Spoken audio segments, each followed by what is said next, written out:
यहाँ जातीय लड़ाई नहीं है, यहाँ हक हिस्से की लड़ाई है, हमारे वंचित शोषित समाज की लड़ाई है। और वंचित शोषित समाज का मतलब ये होता है कि सभी जाति यानी चमार से लेकर ब्राह्मण तक। जिस जिले में हम लोग जा रहे हैं, सारे दल के लोग बौखला गए हैं।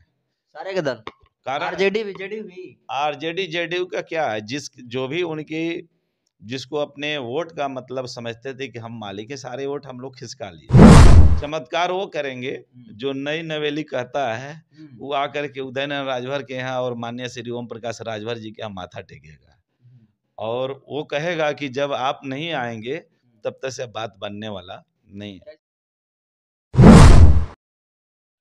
देश की राजनीति की जब भी बात होती है तो सुहेलदेव भारतीय समाज पार्टी के राष्ट्रीय अध्यक्ष ओम प्रकाश राजभर की बात जरूर होती है। भारतीय राजनीति में ओम प्रकाश राजभर एक ऐसा नाम है जिसके नाम लिए बिना कोई भी राजनीतिक समीकरण पूरा नहीं होता है। आज उसी सुहेलदेव भारतीय समाज पार्टी बिहार के प्रदेश कार्यालय में मौजूद हूँ और हमारे साथ बातचीत करने के लिए मौजूद हैं सुहेलदेव भारतीय समाज पार्टी बिहार के प्रदेश अध्यक्ष उदयनारायण राजभर जी, और लंबे समय से काफी बिहार में शोषित वंचित जागरण महारैली कर रहे हैं। कई जिलों का ये परिभ्रमण कर चुके हैं। आगे इनसे कुछ सवाल करूं उससे पहले सर आपका धन्यवाद, स्वागत करते हैं। आपके भी चैनल को बहुत बहुत धन्यवाद जो आज हमारे पास आज आए। इसके लिए मैं चाहूँगा कि सुहेलदेव भारतीय समाज पार्टी की तरफ से आपके चैनल को हजारों बार बधाई के पात्र आप हैं जो हमारे पास उपस्थित है। धन्यवाद सर। कितने जिले में अभी घूम पाए हैं आप? घूमने का तो मैं 38 जिला घूम चुका हूँ और 38 जिले में लगातार हमारे नेताजी का कार्यक्रम चल रहा है। क्या राजनीतिक समीकरण सर अभी तक समझ पाए हैं? आप पूरे बिहार भर में घूम रहे हैं, इधर आपकी पार्टी बिहार के लिए नई नवेली कही जा रही है, तो आप इतना घूम रहे हैं, कहाँ स्टैंड कर पा रहे हैं अपनी पार्टी को? देखिए, नई नवेली कहने वाले लोगों को आप इंतजार करिए, इसी 24-25 में नई नवेली के बिना किसी के जो है चलने नहीं देंगे। और जो लोग सोच रहे हैं कि नई नवेली है और ये सत्ता ऐसा चीज है कि बिना जो नई नवेली के बिना नहीं चल सकता, तो अब इंतजार करते रहिए, धीरे धीरे वो समय आ रहा है। बिहार की जनता जैसे कि जो जेडीयू है, आरजेडी है, तब लोग इसमें जड़ जमाए हुए हैं बिहार में, तो ऐसे में पार्टी आपकी कैसे स्टैंड करेगी सर? देखिए, जड़ कोई किसी का नहीं होता है, ये जो भी जनता है ना, किसी के बाप के जो है जंजीर नहीं बनी हुई है, ये सभी के जो उसकी हक हिस्सा की लड़ाई लड़ेगा उसी के साथ ही जनता जाती है। अगर जड़ नहीं जमी है तो फिर आपको लगता है कि जो आरजेडी के वोटर्स हैं, जो यादव समाज लोग हैं, आपके पार्टी के साथ जुड़ेगा, लोग आपको वोट करेगा? हमारे पार्टी के जो राष्ट्रीय संगठन मंत्री शालिक यादव जी हैं, वो बताइए, खुद ही यादव जो हमारे पार्टी में राष्ट्रीय संगठन मंत्री हो सकते हैं, तो उनके जैसे यहाँ आप देखिएगा, इधर आमोद यादव प्रदेश के हमारे महासचिव हैं, आप ये कैसे लोग आ रहे हैं? देखिए, नेताजी की ऐसी विचार है, ऐसी लड़ाई है, यहाँ जातीय लड़ाई नहीं है, यहाँ हक हिस्से की लड़ाई है, हमारे वंचित शोषित समाज की लड़ाई है। और वंचित शोषित समाज का मतलब ये होता है कि सभी जाति यानी चमार से लेकर ब्राह्मण तक, जो सभी जातियों में वंचित होते हैं, हम सभी समाज को लेकर लड़ाई लड़ना चाहते हैं और उसी का लड़ाई लड़ते हैं जो कि आज तक से उसको अछूता माना जाता है, उसको कोई भी पूछता नहीं है, उसकी की लड़ाई हमारे नेताजी लड़ रहे हैं। शोषित वंचित आप लोग जागरण महारैली काफी दिनों से कर रहे हैं, क्या मोटो अभी तक समझ पाया है? क्या लग रहा है कि जो लोग उसमें आ रहे हैं सैद्धांतिक रूप से आ रहे हैं या फिर किसी और माध्यम से आ रहे हैं? देखिए, हमारे पास जो भी आते हैं सैद्धांतिक ही आते हैं और हमारे विचार से लोग जुड़ रहे हैं, हमारी पार्टी के विचार से, नेताजी के विचार से जुड़ रहे हैं। ये पहली ऐसी आज के डेट में जो कहता है कि नई नवेली, मैं उसके दावे के साथ कहता हूं कि नई नवेली से हाथ मिला लो और नहीं तुमको ताकत का एहसास मैं करा करके ही रहूंगा। अभी जिस जिले में हम लोग जा रहे हैं, सारे दल के लोग बौखला गए हैं। सारे के दल कारण आरजेडी बीजेडी हुई, आरजेडी जेडीयू का क्या है, जो भी उनकी जिसको अपने वोट का मतलब समझते थे कि हम मालिक है, सारे वोट हम लोग खिसका लिए।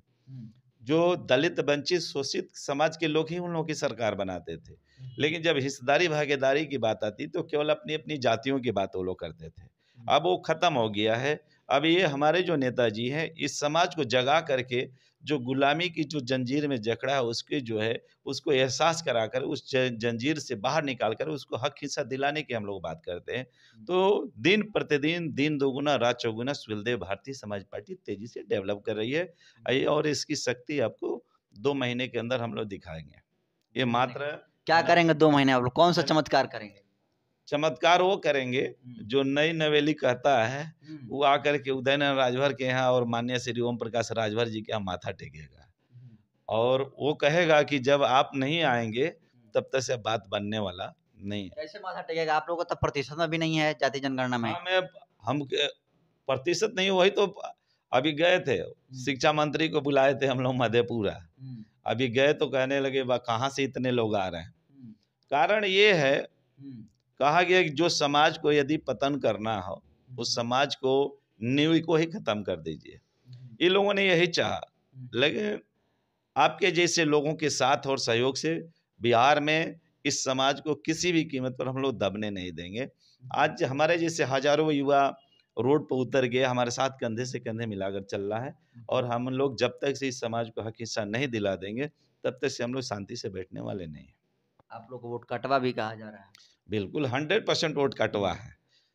जब तक से वोट कटेगा नहीं। आप मानते हैं कि आप वोट काट रहे हैं? सुनिए, जो लोग कह रहा है कि वोट कटवा है तो उन्हीं लोगों से पूछिए कि वो कौन से कटवा है। हम लोग तो वोट कटवा हमको कह रहे हैं, उनको इसी 24 में समझा देंगे कि हम वोट कटवा है कि वो वोट भगवा है, उनको समझ में आएगा। वो वोट उनकी टोटल उनकी वोट भाग करके जब इधर आ रहा है तो उन्हीं को समझ में आएगा कि होने वाला क्या है। अब वो दिन दूर नहीं है जिस दिन के हम सभी को युवाओं को इंतजार था, शोषित वंचित समाज के इंतजार था। वो समय माननीय श्री ओम प्रकाश राजभर जी ने बिहार के 38 जिले में वो स्तंभ खड़ा कर दिए हैं। कहा गया जिस ओर जवानी चलती है उस ओर जमाना चलता है। टोटल युवाओं को लेकर हम लोग मैदान में कूद पड़े हैं और आपको धीरे धीरे ये चीज को हम दिखाने का प्रयास करेंगे और बहुत जल्दी 30 दिसंबर को हमारा यहाँ कार्यकर्ता बैठक है पूरे बिहार का और प्रखंड से लेकर प्रदेश इकाई तक का।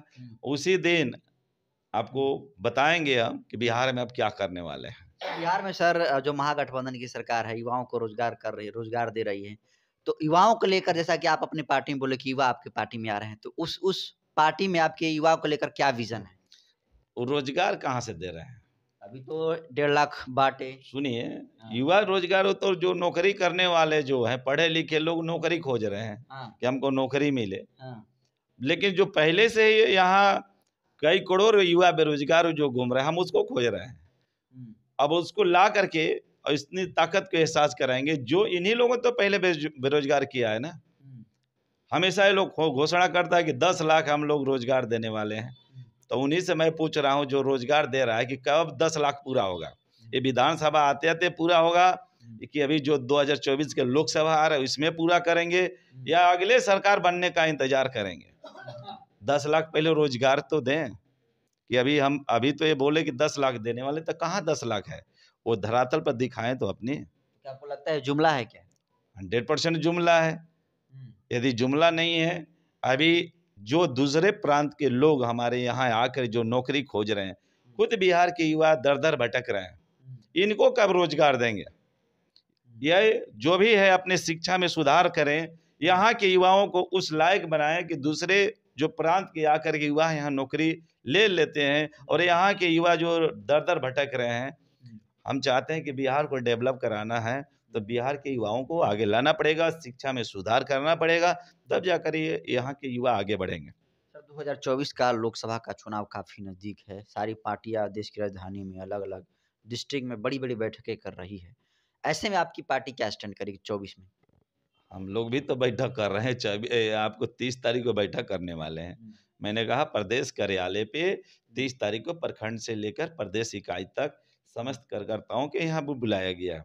उस दिन हम लोग भी क्या अपनी अपनी रणनीति है, सारे पार्टियों की अलग अलग नीतियां होती है, उस नीति के साथ हम लोग चुनाव मैदान में कूदेंगे और जनवरी और फरवरी आते आते आपको अपनी शक्ति का मैं एहसास पूरे बिहार के तमाम जितने भी पार्टियां अपने को मजबूत समझती है उसको दिखाने का प्रयास करेंगे और अपनी शक्ति का एहसास कराकर अपनी पार्टी को सत्ता में पहुंचाने का काम करेंगे। तो देखिए पूरे बिहार पॉलिटिक्स को लेकर लगातार ओपी राजभर के साथ उदय नारायण राजभर जी घूम रहे हैं। राजनीति में अच्छी खासी पकड़ है इनकी और बिहार की राजनीति को लेकर ये जवाब दिए, इसको आप कैसे देखते हैं? कमेंट कर दीजिए।